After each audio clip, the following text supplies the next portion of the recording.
વડિયાના ઢુંઢિયા પીપળિયા ગામે ખેડૂત દંપતીની હત્યા. અમરેલી જિલ્લાના ઢુંઢિયા પીપળિયા ગામે ખેડૂત દંપતીની મોડી રાત્રે અજાણ્યા શખ્સો દ્વારા કરાઈ હત્યા. માથાના ભાગે ગંભીર ઇજાઓ થવાથી ખેડૂત દંપતીનું મોત.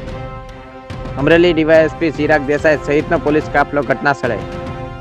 પોલીસ દ્વારા માથાના ભાગે ગંભીર ઇજાઓ કરી હત્યા નિપજાવવાનો હોવાનું નિવેદન. ખેડૂત દંપતી શકુભાઈ રાખોલિયા અને કુંવરબેન રાખોલિયાનું મોત. Saurashtra bureau chief Junaid Mansuri.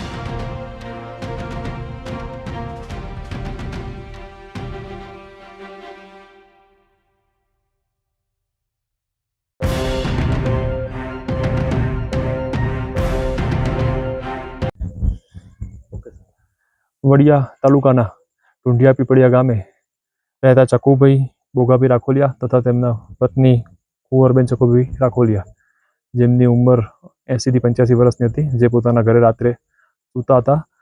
તે દરમિયાન અગમ્ય કારણોસર અજાણ્યા ઈસમો દ્વારા માથાના ભાગે મરણતોલ માર મારેલ છે, જેના આધારે હાલ પોલીસ દ્વારા આગળ તપાસ કાર્યવાહી ચાલુ છે.